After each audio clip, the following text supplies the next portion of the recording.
do të diskutojmë tema të ndryshme, po ashtu dhe materialet me tema të ndryshme do të trajtojmë. E kemi Kushtrim Ahmetin nga Dhoma e Tregtisë dhe Industrisë, ku do të diskutojmë për paralajmërimet të ndryshme për shtrejtimin e energjisë elektrike, gjendja e bizneseve, gjendja e konsumatorëve të tjerë të rregulluar, edhe do të diskutojmë edhe shumë çështje tjera saj përket gjendjes në Kosovë, inflacionit me të cilin po përballemi e të tjerë. Mirëmëngjes, mirë se na keni ardhur. Mirëmëngjes, faleminderit. Është shumë kënaqësi që ju kemi këtu. Atëherë, meqense jemi si konsumator të rregullt dhe të rregulluar, flasim për paralajmërimin për shtrejtim të energjisë elektrike. Pritet me pas ende rritje të çmimit gjatë muajve të ardhshëm. A është e vërtetë kjo edhe çka do të thotë për ne si konsumatorë?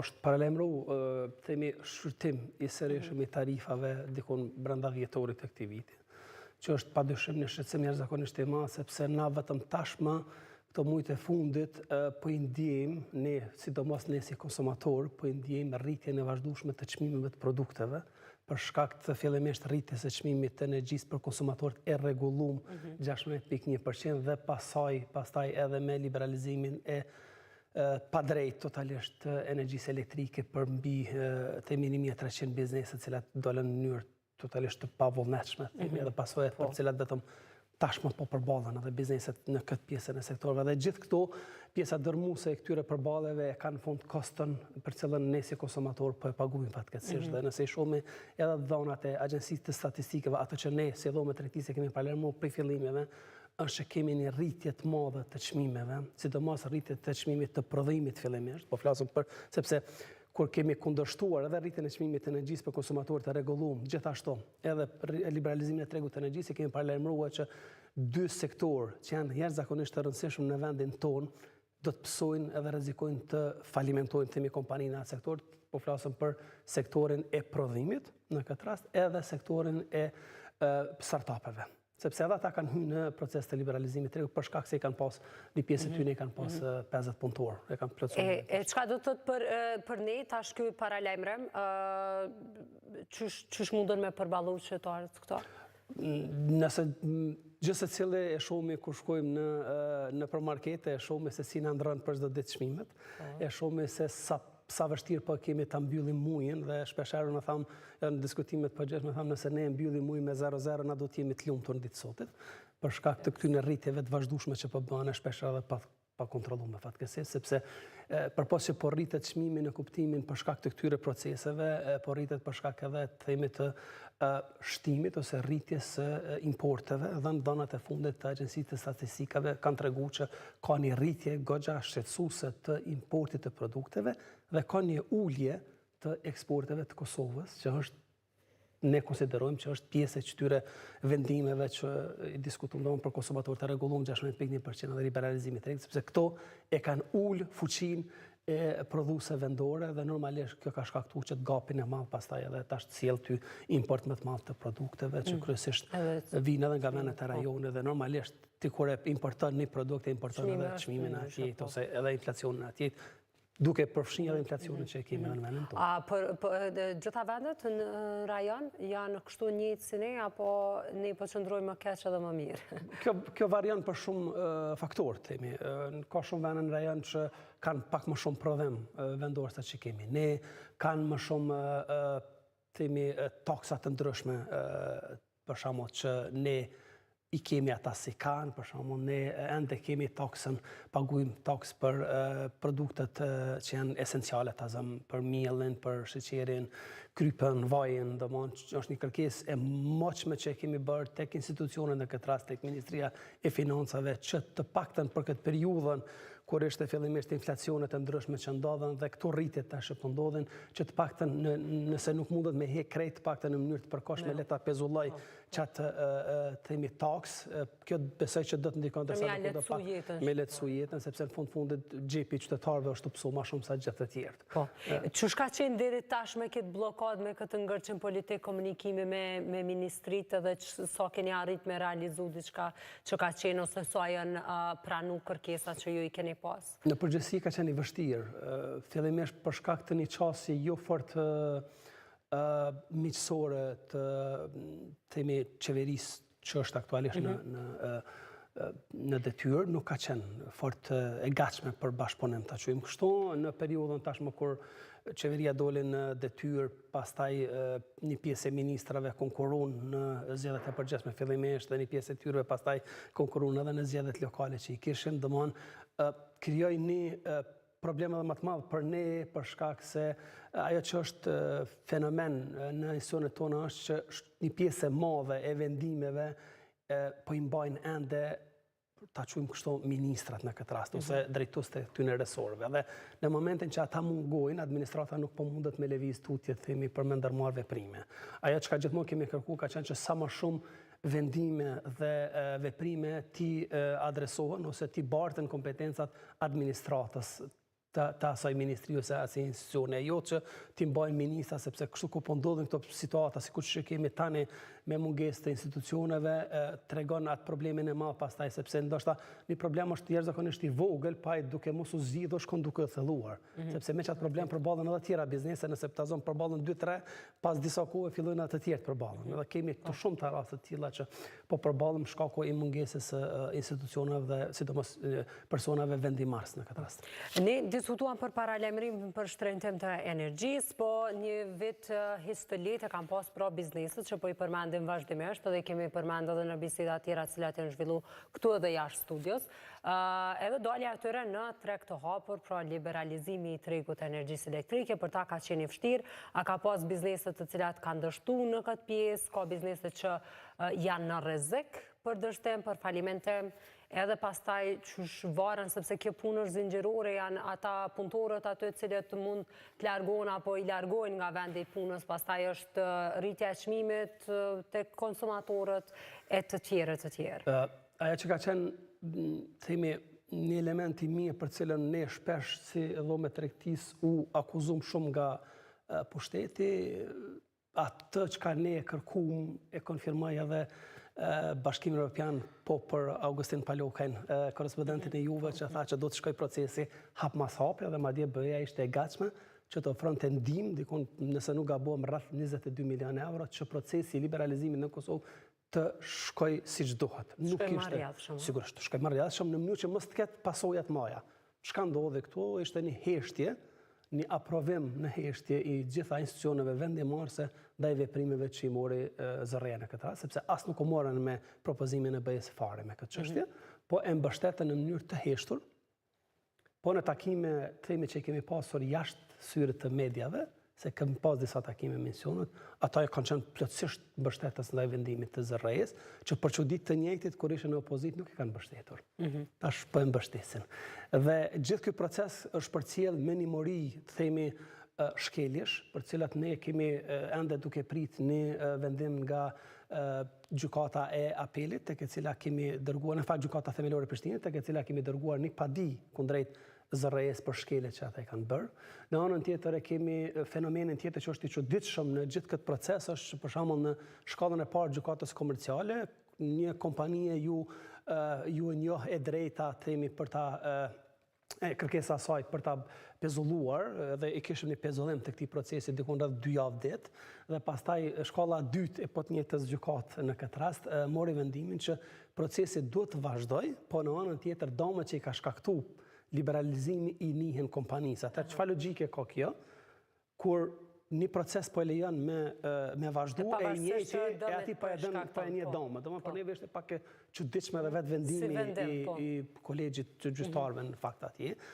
Normalisht dëmet vetë po shohim çdo ditë më shumë. Kushdo që punon në kompani të cilat janë futur në liberalizim të tregut të energjisë e sheh qartë situatën në të cilën gjenden, edhe për çdo ditë vështirësitë me të cilën ata përballen dhe koston për ta mbuluar themi të gjitha të shpenzim të kësaj. Domthonë tash çka kemi situata që është jemi të fut në periudhën e dimrit dhe në përgjithësi rajoni nuk është që ka mundësi ta themi asnjë shtet i rajonit nuk e ka të mundur ta mbulojë gjithë kërkesën për energji elektrike. Dhe në momentin që të gjithë do të kërkojnë energji elektrike në berzë, rritet automatikisht çmimi, sepse ka themi pamundshme për me mbulu atë lëviz çmimi. Dhe kjo tash shkakton telasha të mëdha sepse bizneset që kanë dalur në treg të hapur të energjisë në mënyrë të dhunshme, pra po them, nuk e din se si do të përfundojnë muajin. Domthonë nuk e din ai sa para do t'i ruajë në buxhetin e asaj kompanie se si do të përfundojë muaji, sa do të paguajë tarifat, sepse këto po ndrojnë. Për shembull,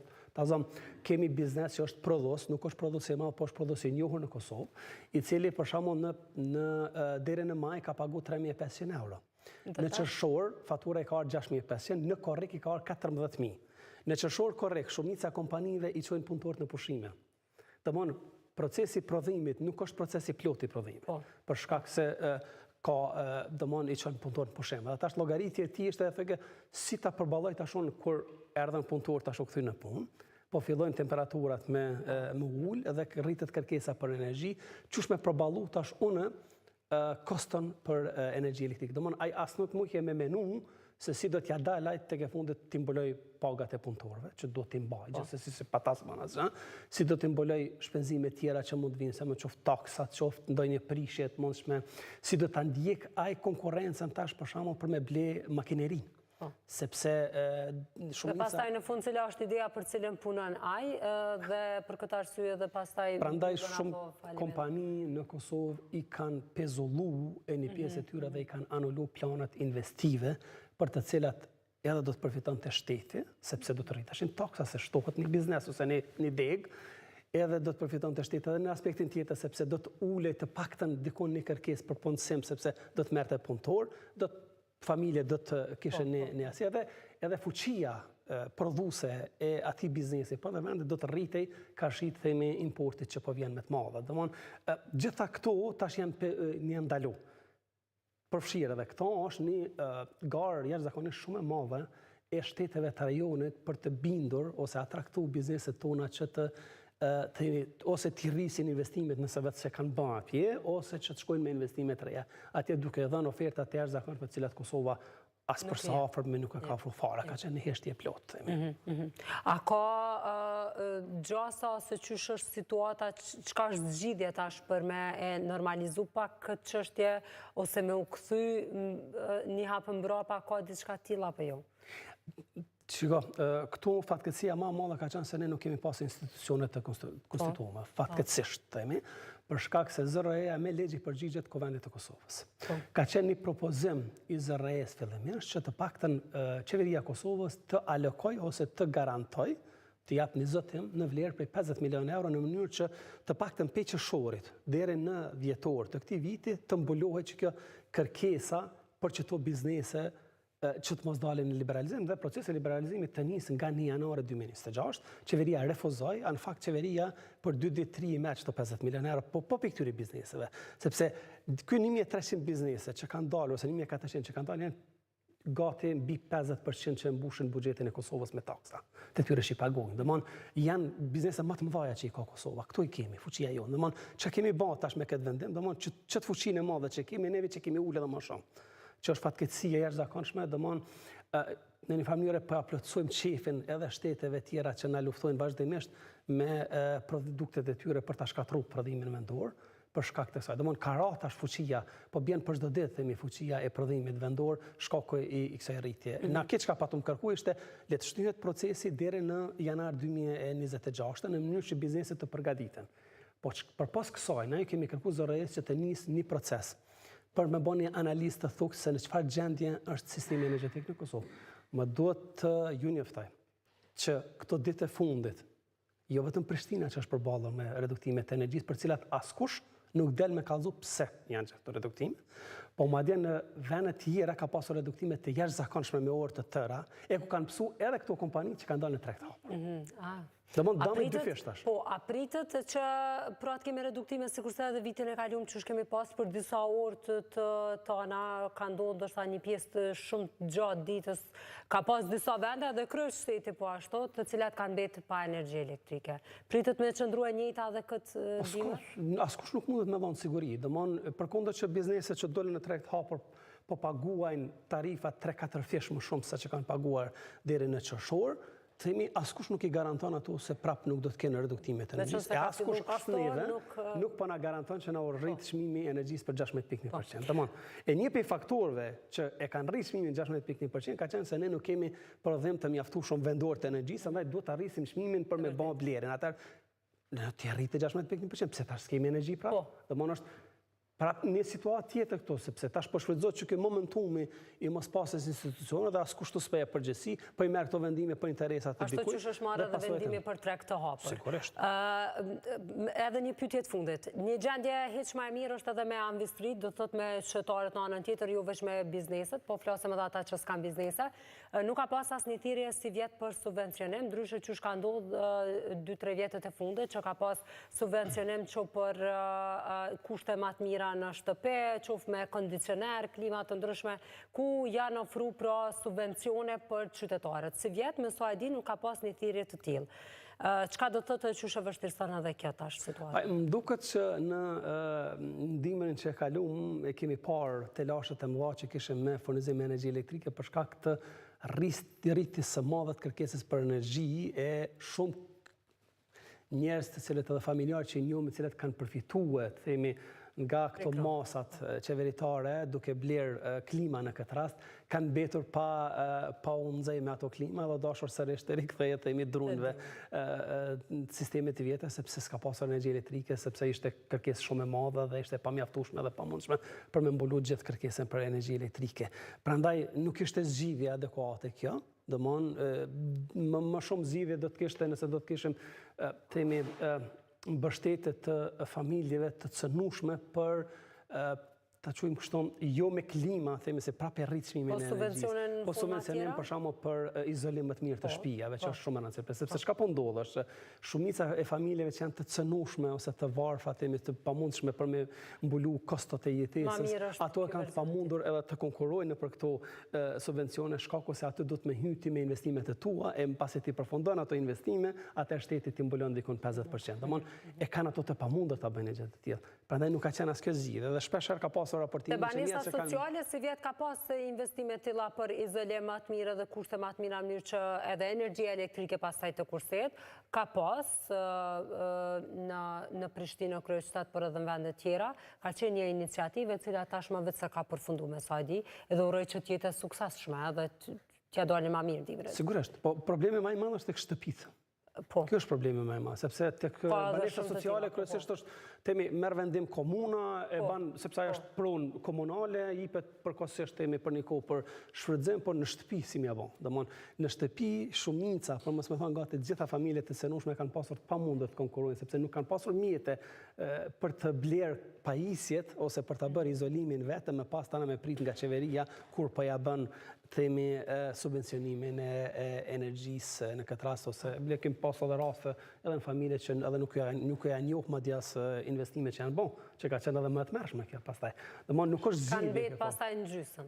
Jo, ai ka bën investimin, po mjetet që i ka përfitu, i ka investu, edhe që është dashur qeveria t'ja mbuloj 50% që nuk i ka marrë fare. Ose ka marrë një pjesë më të vogël, shkaku se jo se auditimi që është bën, jo ky si arsyetime të panevojshme që janë. Domthon nuk ka qenë asnjë zgjidhje dhe këtë kemi parë në themi gjatë dimrit dhe po e shohim edhe për çdo ditë, domthon prapë është rrit tash kërkesa për drunjë, sepse njerëzit prapë i kthehen sistemit të vjetër të ngrohjes sepse kanë pamundur të mbulojnë koston, sepse ti po merr klimën, po pastaj kush ta pagun ty energjinë që e shpenzon çaj klim. Ky është problemi. Kushtremurojmë që herën tjetër kur je në studio kemi me fol për diçka pak më të mirë, ndoshta diçka inovative dhe re që vjen vend që na ndihmon edhe neve si qytetarë, madje edhe bizneset që na ndihmojnë me jetu, me bashkjetu këto në Kosovë dhe në mënyrë që të kemi edhe të ardhura tjera. Edhe uroj që mos kemi të bëjmë të flasim për rritjes çmimeve dhe inflacion, çush kemi bërë që sa vjet. Kënaqësi që të po ata në studio, faleminderit për kohën dhe informatat. Faleminderit juve. Ne tani kalojmë